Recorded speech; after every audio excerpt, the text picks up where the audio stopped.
Hey everyone, welcome to the Union Pacific Railroad Evanston Subdivision in HO Scale. My name is Daryl Cruz, owner and builder of the layout, and your host for episode 18 of season 2023. More scenery and ballasted track.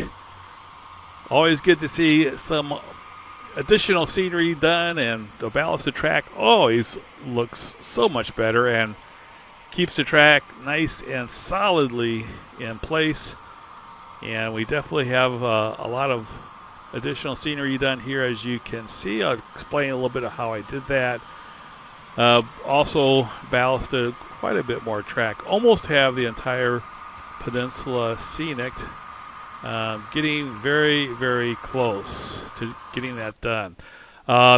Before I get to the update for this week, though, I want to remind everybody about the giveaway that I'm having. This covered hopper, Athearn Genesis covered hopper.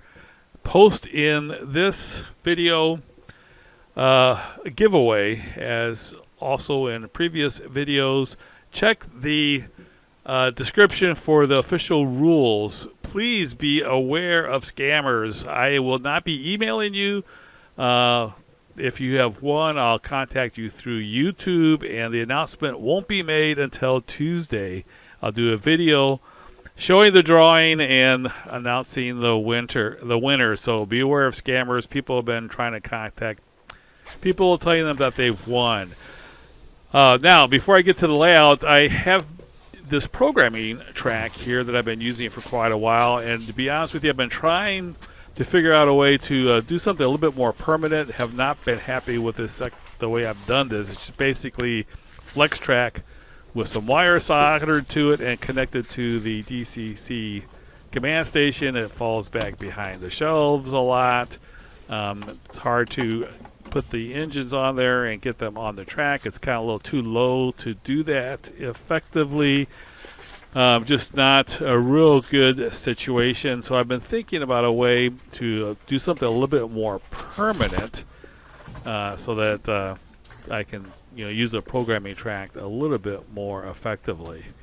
Now I also have some wires connected to my programming track because I program stationary decoders on here also from time to time. So I was looking for a way to do this and never got around to doing it myself. And then I noticed at Lombard Hobby that there's a company here. You can see I also have problems with the wires here. But anyway, it definitely, at Lombard Hobbies, I saw a pre-made programming track by GoodDealsDCC. And this is made out of a PVC board, and it's very precisely cut and put together. Looks like an Atlas re-railer with some Atlas flex track. Again, I was planning on building something like this myself, but I thought about it, and by the time I bought the PVC board for $12 and the re-railer for $12 and the flex track for $6, I'm looking at $30. It only costs $44. It would take me a couple hours to put this together, and my time is worth about $30-40 an hour. So to me, to get this for basically $14 over what the cost of materials would be, and I be honest with you, I wouldn't be able to put it together this precisely either. So I'm very happy with the way this all looks and how it's all put together. And again, it's only available at Lombard Hobby. Make sure you check out their website. Here you can see it in place in the same spot. Looks much nicer. I just put it right up against the wall. It has little terminal strips that I connected it to that I can also use for stationary decoders. Again, this is for $14 over the cost of materials. This is a great deal. I'm so glad I picked this up when I was at Lombard Hobby. Have everything connected up. I kind of put the wires so that it wouldn't fall in there. And very happy with the new programming track that I have set up. I do program locomotives quite often. If I kind of change them around or whatever, might need to do some programming of the CV variables and so forth. All right, back to the layout. When I ballast the tracks, one thing I want to do is make sure that the track is exactly where it's supposed to do. Now, I only just use spikes. And if you look real closely here, you can see I actually put a little drop of super glue right before I ballasted. And I did that by every track nail. Put a little drop of super glue, not on the track nail itself, but right next to it. And then I pulled all the track nails out. And while I was doing that, I wanted to make sure, of course, I had the curves perfectly set, and then more importantly, the straightaways. Wanted to make sure that they were as straight as can be. Here I have them pretty much ready to go. I think I made a few more adjustments after this. But definitely want to make sure that the straightaways are perfectly straight. Now, you can't really look down the straightaway on these straightaways, but I still made sure that they were perfectly straight because I might have a camera on a flat car and do a cab ride video, so I still want to make sure that all the straightaways are perfectly straight, just like on the prototype. This is a Class 1 railroad after all, so I wanted to make sure that the straightaways were straight as can be. Now, one thing I did to help with this is I actually used my, here you can see I still made a couple of adjustments after here. You can see just a little bit of a curve there. I did fix that before I put on the ballast. But again, before I ballast the track, I try to make sure it's perfectly straight. And again, I use my camera to look down instead of getting my head down on the track, which is hard to do in some places. I would just go down the track with my camera, take pictures, and kind of see if I could see where there might be some kinks, and kind of here you can see a little bend that I, of course, would fix, and then take a picture again, and just spend some time making sure everything is straight as can be. All right, once that was all done, then of course, I put the ballast down. You may want to check out a previous video on ballasting to kind of show how I did that. But here you can see I do have it all ballasted. So basically the procedure is to paint the track with rust from an angle, rust paint. You recommend using an airbrush if you have one. Rust at an angle for the rails, and then railroad tie brown from top down. To get the ties, and then overspray for the rails. So the rails end up being kind of a combination of the railroad tie and also the rust. Gives it a pretty authentic look. Now here you can see it's still quite wet. It took a couple of days to dry. I did this on Wednesday because I wanted to make sure it was completely dry by Saturday when I had an operating session.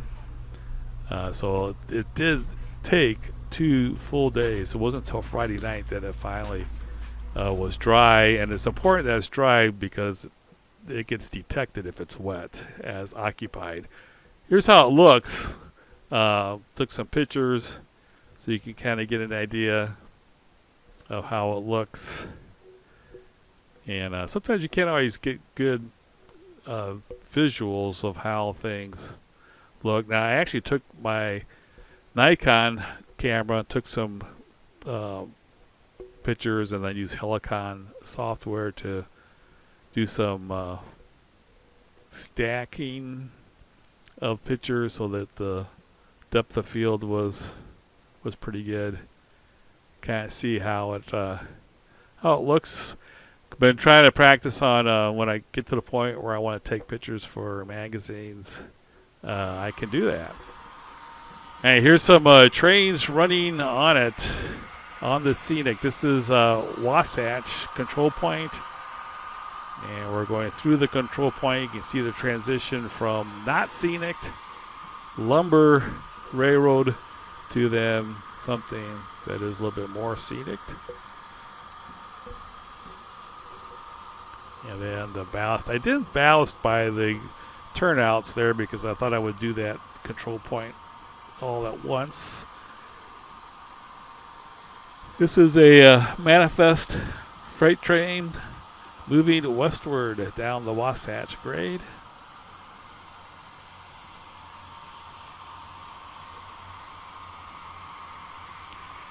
I videotaped this one. I had 4 trains running.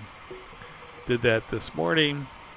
So this is just one of 4 trains that are on the move at this time. So there isn't any staging going on here. I just basically have 4 trains running, 2 in each direction.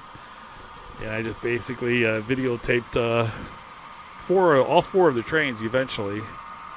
So get kind of a good look at the scenery and the trains going through the scenery.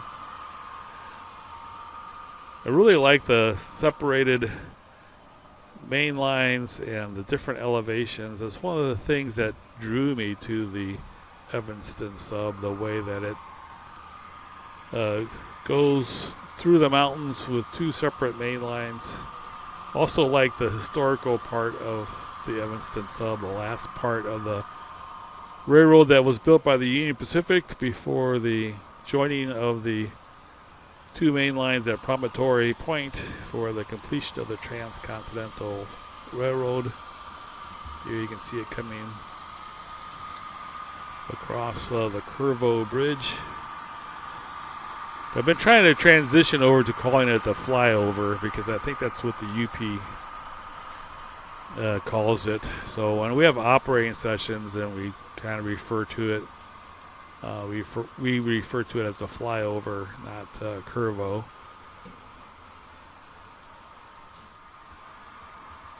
And so as that westbound train goes down the Wasatch grade, we have a eastbound, or I should say eastward. The UP also uses westward and eastward, not westbound and eastbound. So I've been kind of trying to transition over from that also. So this is a eastward train going under the flyover bridge. This train is a local. Has a stop at Devil's Slide to swap out cement cars, and then terminates at Evanston.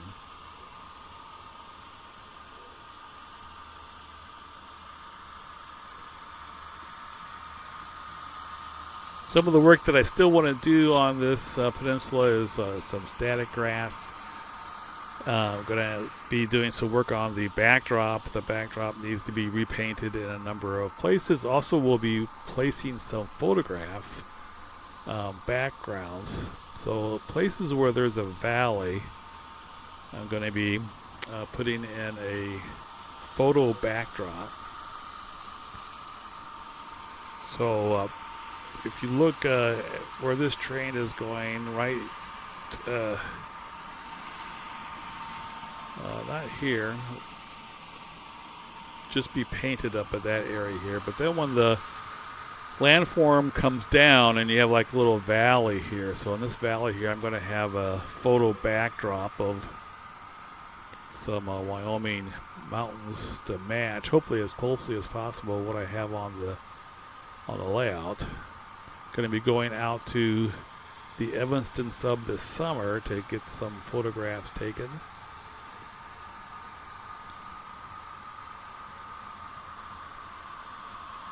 The actual color of the landscape in a lot of ways just depends on when you happen to be out there.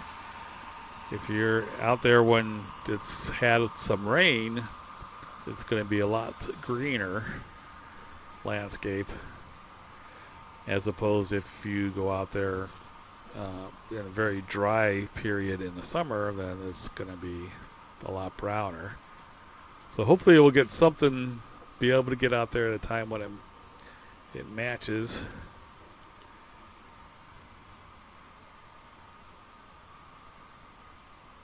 Pretty cool. And here's another train. This is a manifest train. This is the let's see. I think it's a GRRV. something like that. But it's coming up the grade eastward train. That's the Castle Rock area there. I also have some roads to put in. So right here between the tracks, there's a area where there's a trailer house with a person living between the tracks. So I'm going to be putting that in there, and then of course the roads that will go with it. There's an underpass there that's going to need a bridge. Static grass, as I mentioned. This is definitely an area where I'm going to need to work on the backdrop. And again, this will be an area here where it comes down to a little valley. There will be a photo backdrop placed in there. And then the backdrop does need some touch up on the scratches and different areas where it's been marked up. We'll need to. Here's another area I'm going to have a photo backdrop put in there.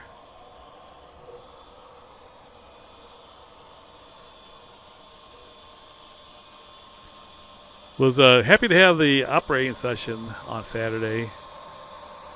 So it was the first time people had actually been able to operate during the operating session on the newly scenic peninsula. I think everybody appreciated it.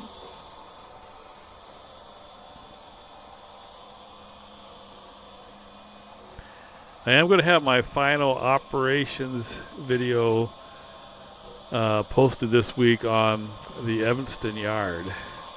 It had parts 1, 2, and 3 posted. I'm going to have the final part 4, which will be on classification of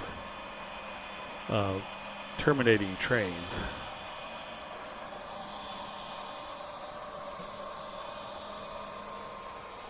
The operating session that we had was one of the smoothest ones we've had yet. The yard operated very efficiently. I was dispatching and did an awesome job, I have to admit.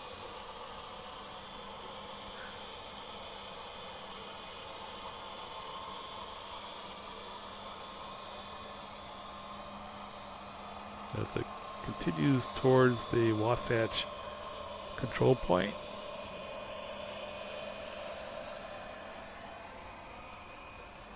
I'm going to add some trees too yet. I'm going to get some scale trees and then put that at different places.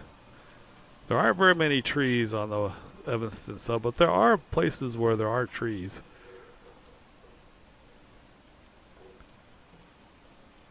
This train is pretty long manifest train, 35 cars.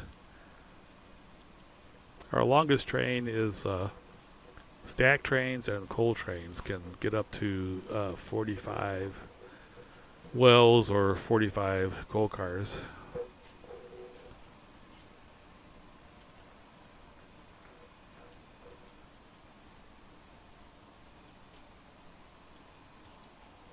Definitely a nice long train.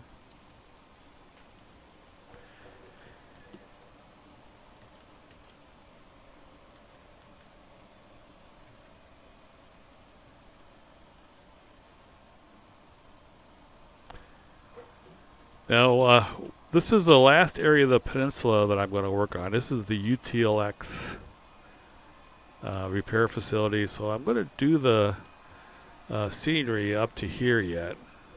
So I'm going to be adding some plaster and painting the track and putting on ground foam and everything. And then after I get the peninsula to where I want it, I'm going to work on this area of the layout here. And I'm kind of going to do this part here because it's pretty easy. Basically, it's pretty flat.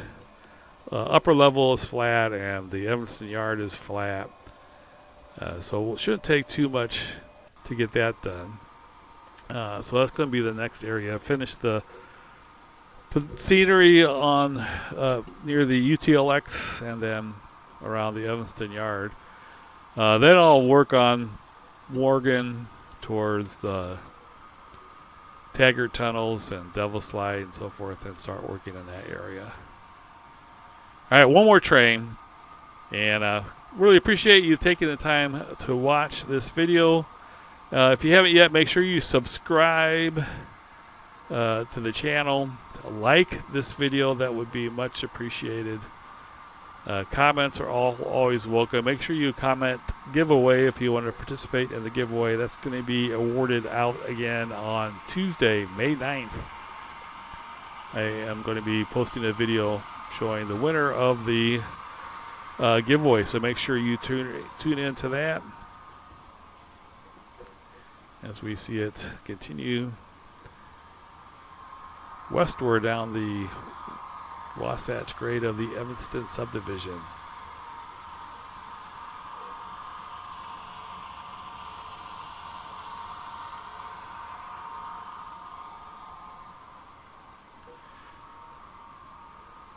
All right, thank you so much for watching. I'll check with you again tomorrow at the giveaway announcement tomorrow.